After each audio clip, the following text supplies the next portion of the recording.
नमस्कारम भारत। अगर आप कॉलेज के फर्स्ट, सेकंड, थर्ड या फिर अगर इंजीनियरिंग कर रहे हो तो फोर्थ ईयर के स्टूडेंट हो, तो आपके दिमाग में आएगा कि आप आगे क्या करना चाहते हो लाइफ में। और अगर आपका टारगेट गवर्नमेंट जॉब को क्रैक करना है, तो फिर ये वीडियो आपके लिए बहुत इंपॉर्टेंट है। एंड तक देखना आपकी जिम्मेदारी है। अगर आप नहीं देखोगे तो आप कुछ बहुत सारी चीजें मिस करने वाले हो। आपके सामने 7 टॉपिक्स दिख रहे हैं। मैं 7 टॉपिक पे तो बात करूंगा ही, लेकिन साथ में मैं एक एक्स्ट्रा टॉपिक पे बात करूंगा that I will show you in the end कि वो एक्स्ट्रा क्या है और वो कैसे आपको हेल्प करने वाला है। तो सबसे पहला टॉपिक जो आपके नज़र के सामने है, नो योर सिलेबस। देखो, सिलेबस आपको जनरली पता होता है, लेकिन सिर्फ सिलेबस जानना, स्पेशली अगर मैं यूपीएससी की बात करूं तो वहां पे नो योर सिलेबस नहीं होता है। वहां पे होता है लर्न योर सिलेबस, क्योंकि वहां पे सिलेबस जानने में 6 महीने का वक्त निकल जाता है। तो इसलिए बहुत इंपॉर्टेंट है कि आप सिलेबस को समझो, उसको पढ़ो, उसको अपने दिमाग में उतारो, प्रिंट आउट निकालो, जेरोक्स करो, अपने दीवार पे लगाओ। जहाँ पे भी आप पढ़ाई कर रहे हो दीवार पे लगाओ, और वहां पे आप पढ़ाई के साथ साथ एवरी डे मैचअप करो कि जो आप पढ़ाई कर रहे हो क्या वो सिलेबस में है या नहीं है। बिकॉज मिसगाइडेड हो जाओगे। इमेंस नंबर ऑफ टॉपिक्स होती हैं किसी भी जॉब, किसी भी एग्जामिनेशन को क्रैक करने के लिए। और let me tell you one thing, देखो ये वीडियो बना है इस चैनल पे कई सारे इनकम टैक्स इंस्पेक्टर्स एंड बहुत सारे एएसओ और बहुत लोगों ने अपनी इनपुट्स दी हैं इस चैनल पे। बहुत लोग आके इंटरव्यू दे के गए हैं, कुछ लोगों के इंटरव्यूज आपको दिखेंगे भी माइल टॉक्स में, तो आप जाके देख सकते हो। और अपने पर्सनल एक्सपीरियंस से भी जो सारी चीजें मैंने गैदर की है, मैं आपको ये चीज बता सकता हूँ कि इनमें से 7 चीज में से अगर आपने 5 को भी फॉलो कर लिया तो life will be easy for you. क्योंकि कॉलेज के बाद गवर्नमेंट जॉब में लगना थोड़ा डिफिकल्ट चीज है। कंपटीशन बहुत हाई हो रहा है day by day. It's nearly 2024। जैसे जैसे टाइम आगे जाएगा आप मान के चलो ये कंपटीशन का लेवल बढ़ेगा। ठीक है, तो सिलेबस आप जान के रखो, और स्पेशली सिलेबस को उतार के रखो अपने दिमाग में, अपने दीवार पे, टेबल पे, हर जगह पे 2-3 कॉपी लगा के रखो। बहुत इंपॉर्टेंट है, टाइम वेस्टेज नहीं होना चाहिए। एक और चीज सभी के दिमाग में आती है, कब से स्टार्ट करें। आगे जाऊंगा नेक्स्ट पॉइंट पे, बट उससे पहले ये चीज बताना ज्यादा जरूरी है। अगर आप फर्स्ट ईयर के स्टूडेंट हो, I will tell you, first year में कभी भी किसी भी एग्जाम का प्रिपरेशन मत करो। 1 साल अपने आप को दो। Give the time to yourself, think about it, explore करो सारी चीजें कि आप कहाँ जा सकते हो। आप प्राइवेट जॉब में जाना चाहते हो, आप कुछ खुद का करना चाहते हो, आप गवर्नमेंट जॉब में जाना चाहते हो, आप एमबीए करना चाहते हो, बहुत सारी चीजें हैं। 1 साल आप एक्सप्लोरेशन में दो, चीजें ढूंढो। सेकेंड ईयर होगा, आपको स्टार्ट कर देना चाहिए। देखो, ये चीजें आपको डिसाइड करनी है कि आपको थर्ड ईयर में स्टार्ट करना है, आपको सेकेंड ईयर में स्टार्ट करना है, आपको फोर्थ ईयर में स्टार्ट करना है। लेकिन जो बेसिक चीज है ना, जिसमें ज्यादातर सक्सेस चांसेस हाई होते हैं, वो है कि आपको सेकेंड ईयर में चीजें स्टार्ट कर देनी चाहिए। कल करे सो आज कर, आज करे सो अब, लेकिन फर्स्ट ईयर में नहीं। क्यों? क्योंकि फर्स्ट ईयर जो है वो खुद के लिए होता है। उसमें आप दोस्त बनाओगे, लोगों को जानोगे, पहली एक्साइटमेंट होती है, इंक्विजिटिवनेस होती है, क्योंकि आप कॉलेज में जा रहे हो। तो वो समय को आप दबाओ मत, because that time is not gonna come in your life ever again. उस टाइम का यूटिलाइज उधर भी होना चाहिए। करेक्ट? तो आप पहली चीज समझ गए सिलेबस के बारे में। चलिए, दूसरी चीज जो आपको समझ में आनी चाहिए वो है लैंग्वेज। किसी भी एग्जामिनेशन के लिए लैंग्वेज बहुत इंपॉर्टेंट है। आपको लगेगा कि लैंग्वेज क्या, आप एग्जामिनेशन हिंदी में दो, आप एग्जामिनेशन इंग्लिश में दो, उर्दू में दो, मलयाली में दो, बंगाली में दो, कोई भी एग्जामिनेशन आप दे रहे हो किसी भी लैंग्वेज में, वो लैंग्वेज के आपके पास दो चीजें होना बहुत आवश्यक है। क्या है? उसका रीडिंग होना बहुत आवश्यक है, और उसका राइटिंग भी होना इक्वली आवश्यक है। क्यों मैं बोल रहा हूँ? देखो, रीडिंग से क्या होता है, फॉर एन एग्जाम्पल अगर मैं आपको समझाऊं, कोई एग्जामिनेशन में कोई क्वेश्चन आया 8 लाइन का, ठीक है, कोई भी एग्जामिनेशन में हो सकता है, इंग्लिश के पेपर में हो, हिंदी के पेपर में हो, वो 8 लाइन आप एक बार में पढ़ के आधे वक्त में समझ जाओगे उस स्टूडेंट से जिसके लैंग्वेज के ऊपर में कंट्रोल नहीं है, जिसको लैंग्वेज के ऊपर में जानकारी अच्छे से नहीं है। फॉर एन एग्जाम्पल अगर मैं बताऊं आपको, जैसे आप किसी भी इंग्लिश का पेपर देते हो गवर्नमेंट एग्जाम के लिए, तो वहां पे आपको दिखेगा क्या? Reading comprehension. रीडिंग कम्प्रीहेंशन एक ऐसा टॉपिक है जहां से कि सीरीज ऑफ क्वेश्चंस आते हैं। अगर आपने अपना लैंग्वेज को स्ट्रांग बनाया, आपने रीडिंग किया, रीडिंग की आदत अलग अलग तरीके से लोग करते हैं, कुछ बुक्स पढ़ते हैं, कुछ न्यूज़पेपर पढ़ते हैं, कुछ और भी चीजें करते हैं। मेरा रिकमेंडेशन हमेशा ये रहता है कि न्यूज़पेपर तो एक आपका होना ही चाहिए, दैट इज मैंडेटरी, क्योंकि उसका एक अलग इस्तेमाल भी है। मैं आगे आपको समझाऊंगा कि उसका अलग इस्तेमाल क्या होता है। पहली चीज। दूसरी चीज, आपको कुछ बुक्स भी जरूर रीड करने चाहिए। It can be anything, story writing, fantasy, novel, या फिर किसी के ऑटोबायोग्राफी, बायोग्राफी, कोई भी ऐसी चीज़ हो आपको रीड ज़रूर करनी चाहिए। इससे डुअल बेनिफिट्स होते हैं। चीज़ें आप नई-नई चीज़ें जानते हो, साथ में आपकी रीडिंग एबिलिटी बढ़ेगी और अगर आप साथ में उसको लिखने की प्रैक्टिस कर रहे हो ना, writing a lot, it will help you in a long run. बहुत हेल्प करेगा। जैसे कि मैं आरसी के बारे में बता रहा था, आप आधे वक़्त में वो काम करके चले जाओगे जो दूसरे लोग हो सकता है 3 गुना ज़्यादा ले लें, आप जितना वक़्त ले रहे हो उससे ज़्यादा, जनरल टाइमिंग से। तो बहुत इम्पोर्टेंट है, लैंग्वेज पे आपका कंट्रोल बहुत ज़्यादा ज़रूरी है और वो तभी होगा जब आप इन चीज़ों को अपने दिमाग में उतारोगे। तीसरी चीज़ जो आपको दिख रहा है, बेसिक कांसेप्ट्स क्लियर। सरकारी नौकरी के बारे में एक नॉर्म बन गया है कि सरकारी नौकरी, गवर्नमेंट जॉब तभी निकलेगा जब आपके पास ट्रिक्स अवेलेबल होंगे। ट्रू, मैं बिल्कुल इस बात से अग्री करता हूँ 99.9%। लेकिन वो ट्रिक्स आपने अभी देखा, कल भूल जाओगे क्योंकि कल फिर आप दूसरा कोई ट्रिक देख रहे होगे। आप कल वाली ट्रिक फिर परसों भूल जाओगे क्योंकि परसों आप फिर से कोई नया ट्रिक देख रहे होगे। और ट्रिक की सबसे बड़ी प्रॉब्लम ये है कि वहां पे बेसिक कंसेप्ट्स क्लियर नहीं किया जाता है। और अगर आप बेसिक कंसेप्ट्स क्लियर करना चाहते हो तभी आप ट्रिक्स के साथ आगे बढ़ सकते हो। सिर्फ ट्रिक्स करके आप बेसिक कंसेप्ट्स क्लियर नहीं कर सकते हो। इसलिए आपको हमेशा बेसिक कंसेप्ट पे फोकस ज्यादा देना चाहिए जब आप प्रिपरेशन स्टार्ट करोगे। फॉर एग्जाम्पल अगर मैं समझाऊं, कोई चैप्टर आपने स्टार्ट किया, आपने परसेंटेज का चैप्टर स्टार्ट किया, आपको परसेंटेज के चैप्टर पे पीएचडी नहीं करनी है, लेकिन उसके बेसिक कंसेप्ट्स, कैसे सवाल आते हैं वो देखना जरूरी है।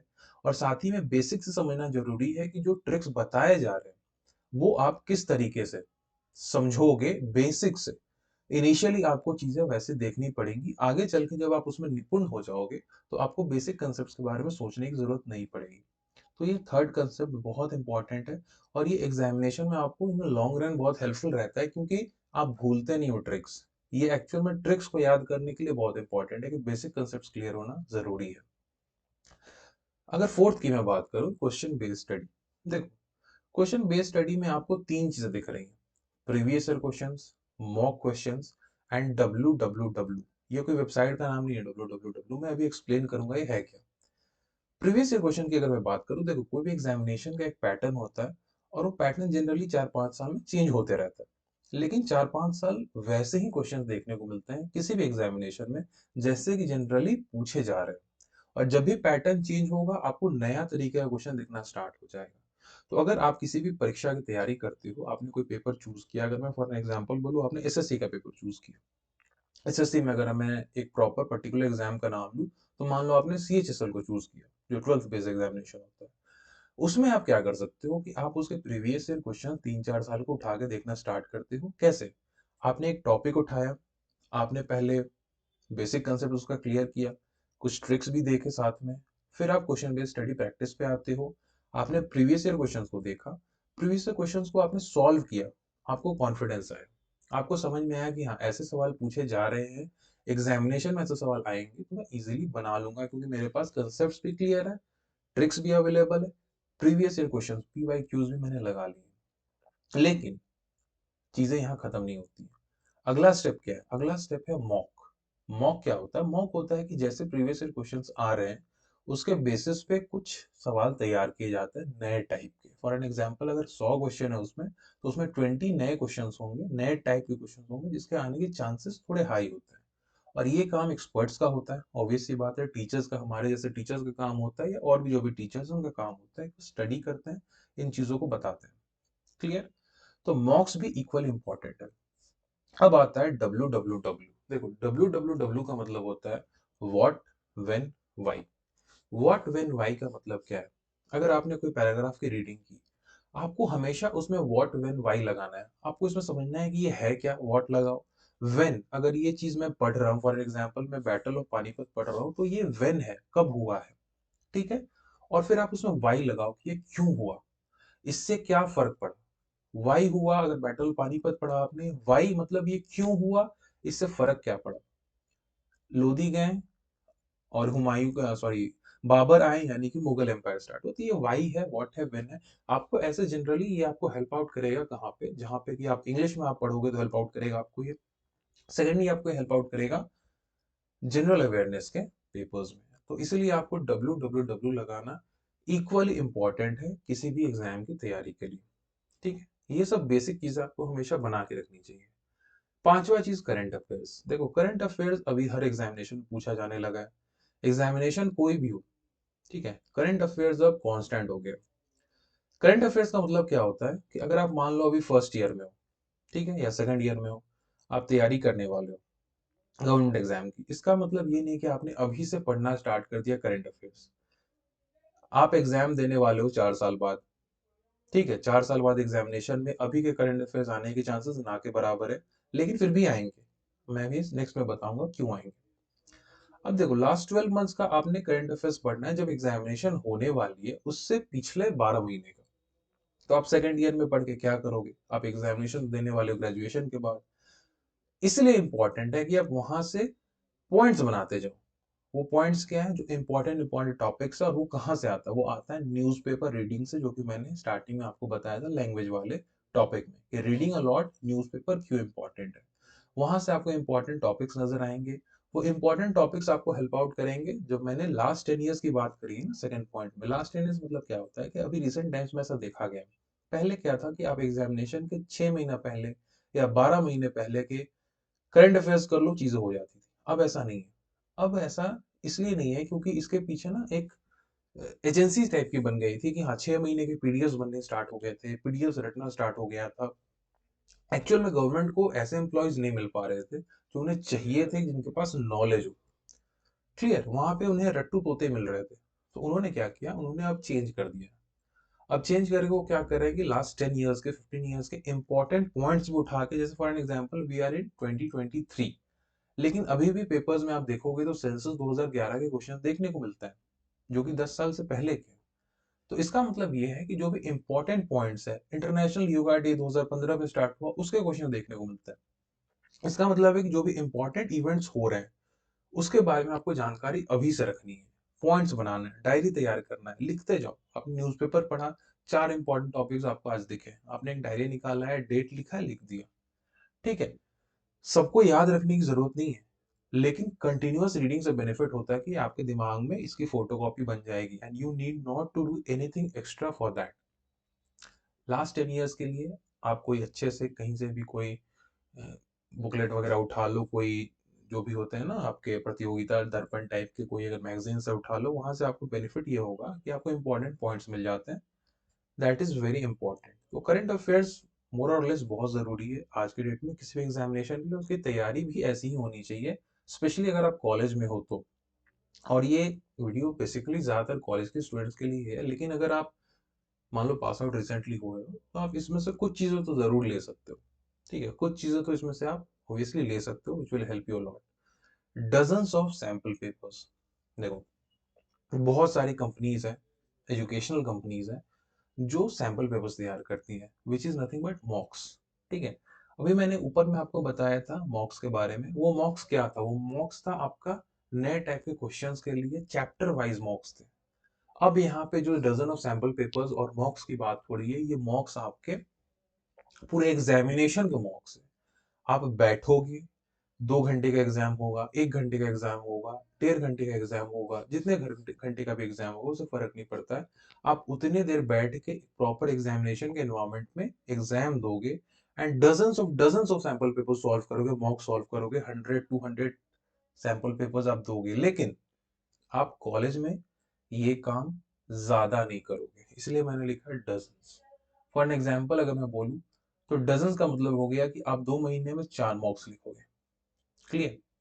क्यों मैं ऐसा बोल रहा हूँ, देखो आप एग्जामिनेशन, ऑब्वियसली बात है कि आप कॉलेज में पढ़ना भी है, कॉलेज की पढ़ाई भी है। कॉलेज की पढ़ाई अगर आप 3 साल की बात करो, ठीक है, अगर बीटेक को मैं साइड कर दूं, अगर 3 साल की आपकी पढ़ाई है तो आपको देखना पड़ेगा कि 3 महीने में आपके जितने भी सेमेस्टर्स होते हैं, इंटरनल एग्जाम्स होते हैं, सब क्लियर हो जाते हैं। बाकी 6-8 महीने आप फ्री रहते हो। उस 6-8 महीने को आपको यूटिलाइज करना है इन तैयारियों में, और वहां पे आपको टाइम निकालना है कि आप 2 महीने में एटलीस्ट 4 सैंपल पेपर्स जरूर लिख दो। किसी भी कंपनी से, किसी भी जगह से आप परचेज कर सकते हो, इजिली अवेलेबल होते हैं।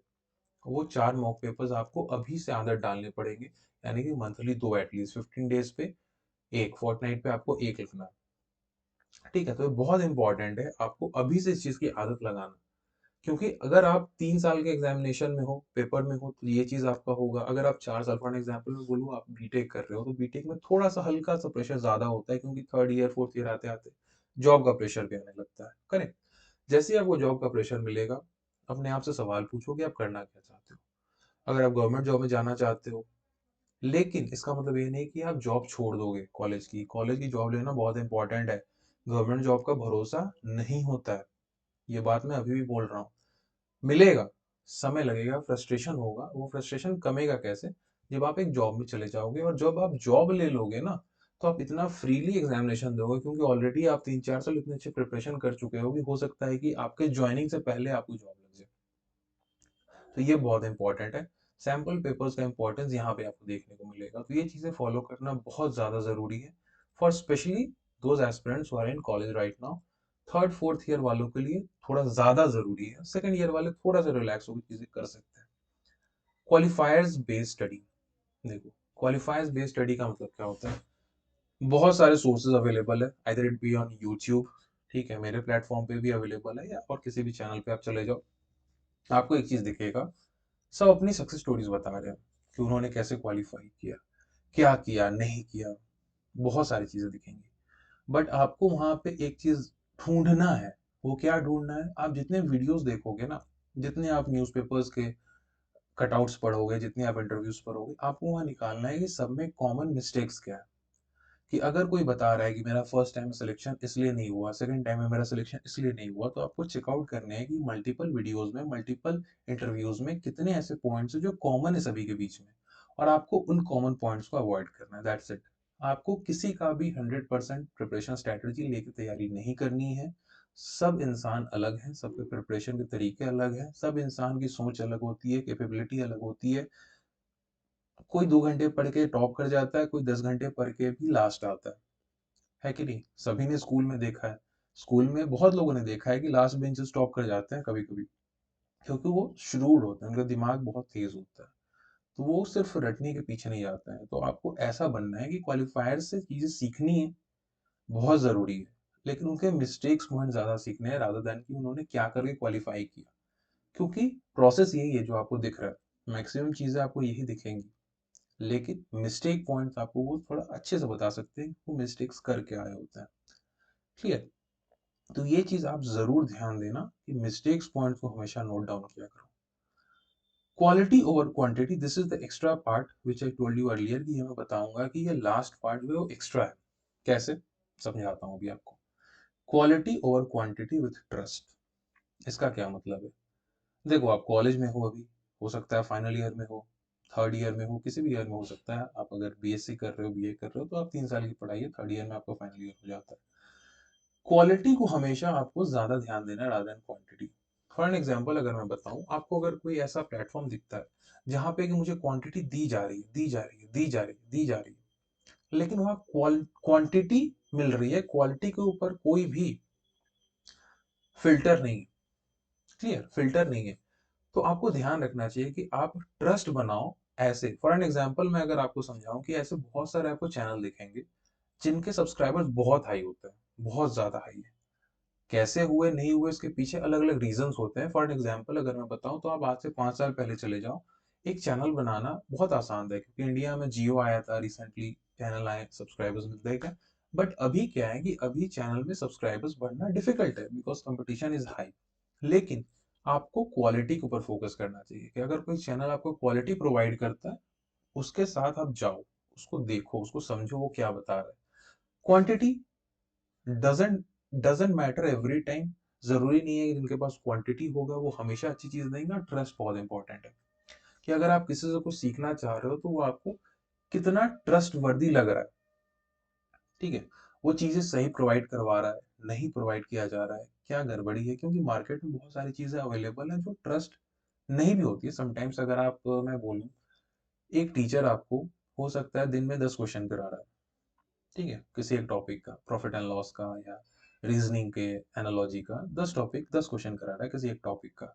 दूसरा टीचर आपको उसी टॉपिक के 150 क्वेश्चन करवा रहा है। बट आपको ये बात पता है कि जो 10 क्वेश्चन कराए जा रहे हैं उसकी क्वालिटी है, मतलब वही सवाल आने वाले हैं, और बाकी जो दूसरे वाले टीचर हैं वो हो सकता है कि 150 क्वेश्चन में उनका 145 क्वेश्चन रिपीटेड है, सेम टाइम पे क्वेश्चन कराया जा रहा है, कराया जा रहा है, कराया जा रहा है, फीडिंग हो रही। तो आपको ये चीज समझना पड़ेगा कि क्वांटिटी इंपॉर्टेंट है, क्वालिटी इंपॉर्टेंट है। ठीक है, तो आप किसी के साथ भी जुड़ो, पहले देखो ट्रस्टवर्दी कितना है। ठीक है, उसके बाद देखो क्वालिटी कितनी मिल रही है मुझे। हो सकता है कि वो या चैनल या कोई भी ऑनलाइन ऑफलाइन कोचिंग कुछ भी आप देख लो, कुछ भी आप सोच सकते हो सकता है कि वो उतना ज्यादा आपको दिखे ना, बड़ा ना दिखे, बट आपको क्वांटिटी के ऊपर क्वालिटी को हमेशा तवज्जो देनी चाहिए। क्लियर? तो ये सारे पॉइंट्स है, 8 पॉइंट्स है।